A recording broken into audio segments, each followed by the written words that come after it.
Assalamualaikum warahmatullahi wabarakatuh. Selamat malam, Pak Rijal selaku dosen manajemen investasi. Di sini saya Haikal Ahmad Fauzi dengan NPM 503122161 ingin mempresentasikan tugas besar manajemen investasi yaitu laporan akhir dari virtual trade RTI Business.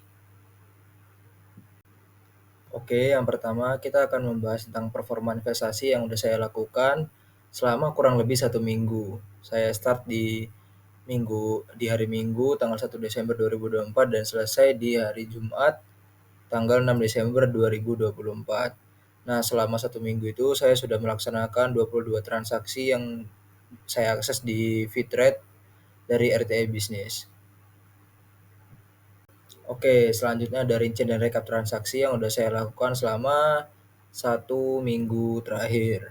Nah, di sini ada saya mengakuisisi 11 emiten dan ya untungnya alhamdulillahnya hampir mayoritas dari saham yang saya beli itu akhirnya mendapatkan hasil yang untung gitu. Nah, untuk total keuntungan saya itu total capital gain-nya sebesar 2.142 dengan modal awal itu di 100 juta dan saldo akhir di 102.142.000. Jadi di sini saya mendapatkan keuntungan persentase keuntungan itu sebesar 2,14%.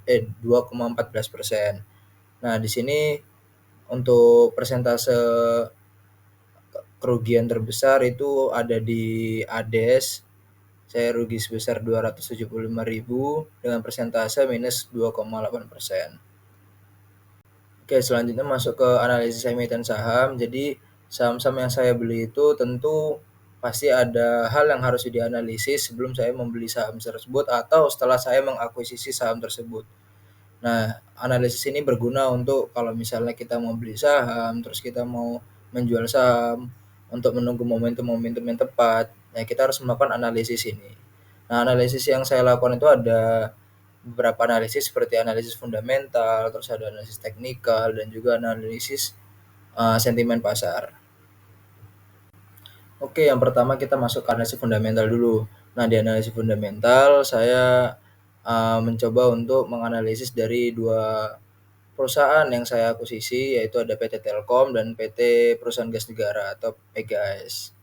Nah, untuk PT Telkom sendiri di kuartal ketiga tahun 2024 itu dia mendapatkan pendapatan konsolidasi sebesar 99 triliun rupiah. Nah, di sini dengan adanya mendapatkan pendapatan sebesar ini mencerminkan pertumbuhan yang lebih stabil dari periode-periode sebelumnya. Terus untuk total aset per September 2024 atau per kuartal ketiga di 2024 mencapai 233 triliun dengan liabilitas sebesar 115 triliun rupiah.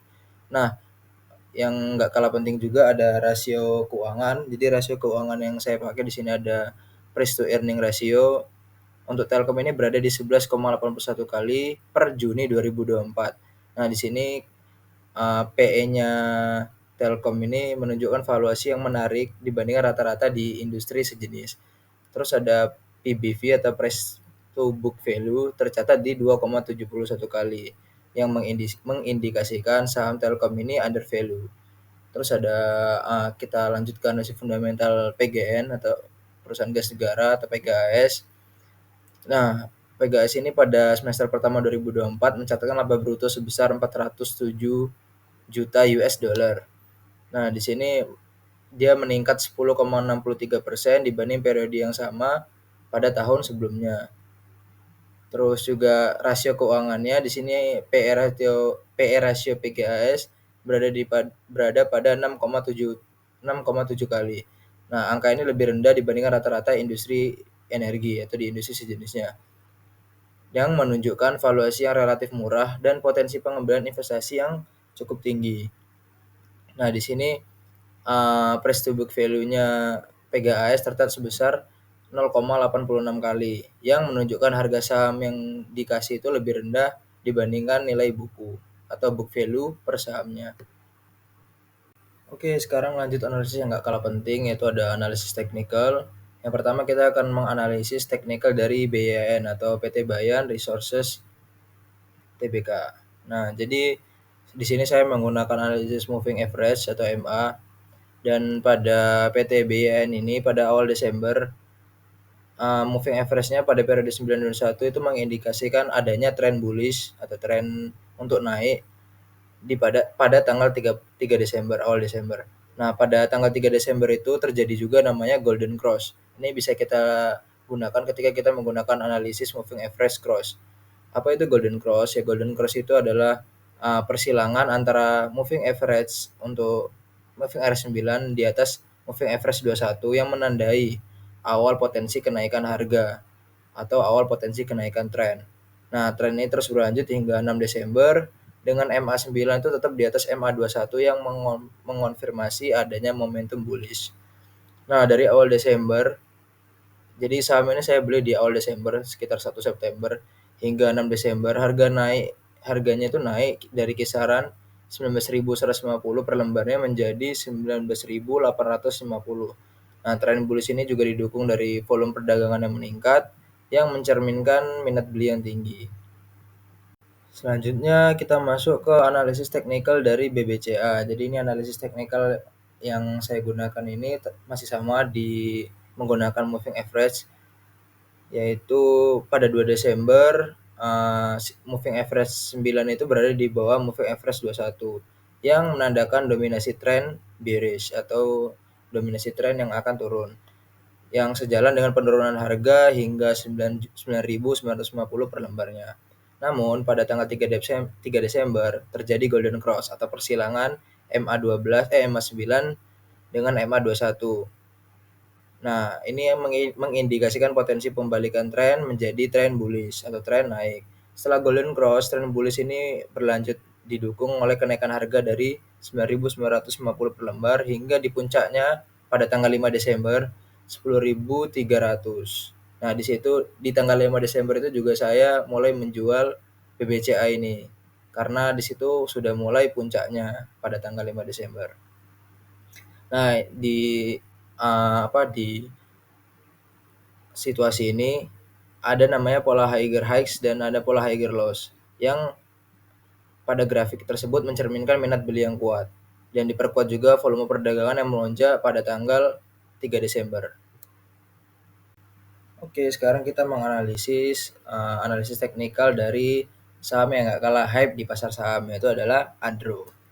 Jadi Adro ini informasi terbaru, Adro ini dia udah ganti nama, bukan PT Adaro lagi, tapi menjadi PT Alam Tree Resources Indonesia. Ini baru ganti sekitar tanggal, kalau nggak salah tanggal 18 November 2024, belum ada sebulan ya.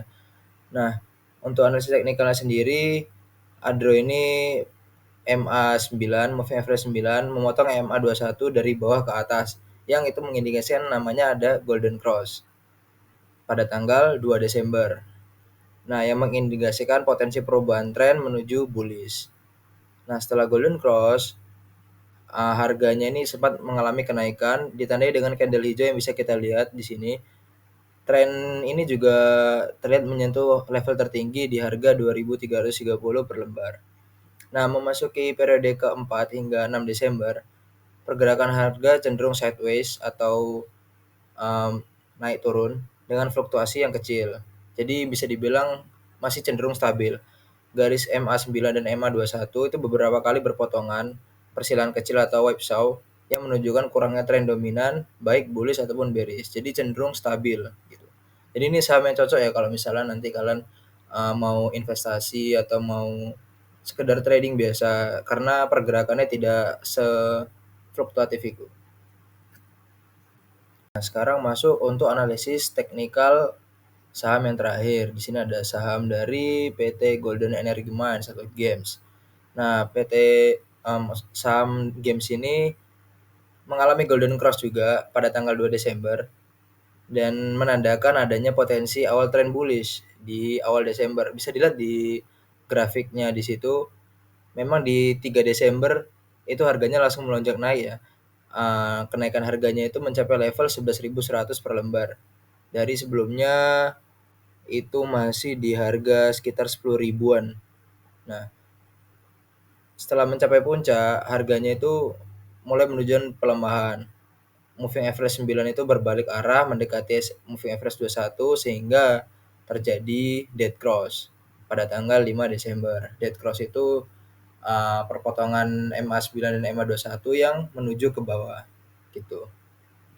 Nah, saat ini harga saham berada di level 10.950 dengan MA9 berada di bawah MA21 yang menandakan adanya tren bearish yang mungkin masih berlanjut untuk beberapa hari ke depan. Level support terdekat itu berada di 10.900 sementara resisten berada di level 11.100. Jadi untuk kalian yang mungkin yang masih memegang saham games ini, ada baiknya mungkin dilepas setelah harganya itu di bawah 10.900 karena tren bearish-nya itu diprediksi masih berlangsung untuk beberapa hari ke depan.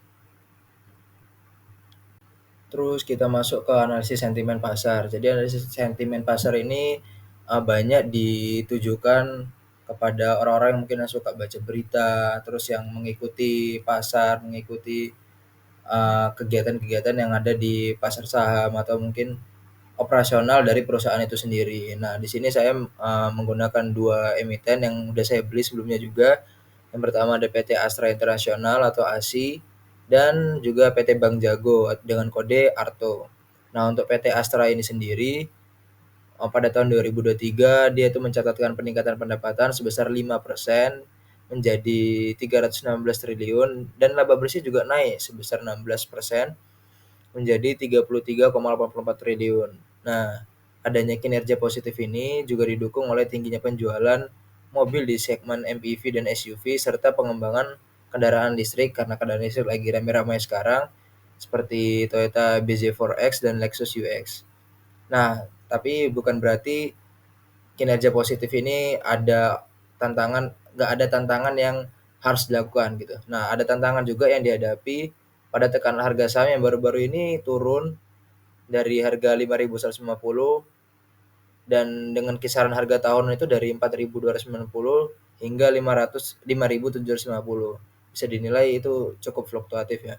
Nah, para analis menilai saham ini menarik untuk dibeli pada level-level tertentu atau mungkin di level-level yang masih di bawah gitu. Terus masuk ke PT Bank Jago. Jadi PT Bank Jago ini tahun 2024 kinerja sahamnya itu meningkat 5,80% di perdagangan terakhir. Walaupun secara tahunan kinerja sahamnya itu turun sebesar 10,89%. Nah, ini mencerminkan volatilitas yang cukup tinggi. Sementara itu, strategi digitalnya melalui aplikasi Jago itu sendiri berhasil meningkatkan basis pengguna menjadi lebih dari 10 juta yang mendukung pertumbuhan dana dari pihak ketiga itu hingga 47% yang year over year mencapai 10,1 triliun rupiah dengan mayoritas berasal dari giro dan tabungan. Terus ini juga ada tantangannya ya kalau kita mengakuisisi PT Bank Jago. Jadi tantangan yang mungkin dihadapi adalah net interest margin-nya diproyeksikan turun ke 7% pada akhir tahun, menurun sebesar 7,3% di semester pertama dengan penurunan pendapatan bunga bersih sebesar 15% year over year. Nah, walaupun demikian, inovasi produk dan kolaborasi ekosistem itu masih memberikan prospek positif untuk jangka panjangnya. Oke, sekarang kita masuk ke evaluasi kinerja. Jadi evaluasi kinerja ini digunakan untuk menilai seberapa relatif variasi yang saya gunakan ketika saya menilai layaknya suatu emiten ini melalui analisis-analisis yang sudah dilakukan tadi, gitu. Mungkin untuk evaluasinya ada beberapa evaluasi yang bisa dilihat nanti di slide selanjutnya. Oke, yang pertama ada evaluasi kinerja. Jadi evaluasi kinerja ini lebih merujuk kepada cara saya untuk berinvestasi selama 1 minggu terakhir. Jadi saya telah melakukan investasi atau trading yang saya lakukan di seminggu terakhir itu mendapatkan total profit sebesar 2,14% dan sebagian besar keuntungan itu diperoleh dari saham-saham Telkom, BAN, BBCA dan Arto. Nah, saham yang memiliki performa negatif seperti ADES itu mendapatkan kerugian terbesar yaitu sebesar minus 2,8% yang menjadi evaluasi penting bagi saya sendiri gitu. Nah, terus lanjut untuk evaluasi strategi. Jadi strategi investasi yang saya lakukan itu ada 3 ya secara garis besar ya. ada analisis fundamental, ada analisis teknikal, dan sentimen pasar, cukup menunjukkan keberhasilan dalam memanfaatkan momentum di saham-saham tertentu. Nah, pendekatan fundamental ini juga saya gunakan untuk memiliki saham yang under value berdasarkan rasio keuangan seperti price to earning dan price to book value. Nah, sementara analisis teknikal sendiri, saya sebagian besar menggunakan indikator moving average dan moving average cross dan pola grafik yang membantu mengidentifikasi tren harga dari saham-saham yang saya beli. Namun, strategi yang saya gunakan itu memiliki kelemahan juga dalam hal diversifikasi portofolio karena terlalu bergantung pada beberapa saham tertentu yang itu ada risikonya kepada kondisi pasar yang cenderung volatil. Nah, pendekatan yang sistematis juga perlu digunakan untuk memitigasi risiko-risiko yang dipertimbangkan. Mungkin seperti penggunaan stop loss untuk mengelola kerugian pada saham yang kurang perform. Oke, mungkin untuk evaluasi terakhir, ada evaluasi pengambilan keputusan. Jadi di sini saya udah menjabarkan ada 3 evaluasi untuk pengambilan keputusan, yaitu yang pertama ada durasi investasi. Untuk durasi investasi selama 1 minggu itu bisa dinilai kayak terlalu sebentar, karena emang ada keterbatasan saya untuk mengakses lamanya saya berinvestasi gitu, karena mengejar waktu juga untuk membuat tugas ini, dan durasi investasi yang singkat ini juga membatasi potensi keuntungan, terutama untuk saham-saham yang prospek jangka panjang kayak ASI atau mungkin Adro tadi yang dia tuh cenderung stabil. Nah, terus ya evaluasi terhadap jangka investasi ini bisa dilakukan mungkin untuk kedepannya bisa dilakukan dengan jangka panjang untuk memaksimalkan profit. Terus yang kedua, respon terhadap risiko. Nah, kerugian pada saham yang kayak tadi saya mengakuisisi ADES atau ASI, itu menunjukkan perlunya mekanisme manajemen risiko yang lebih ketat.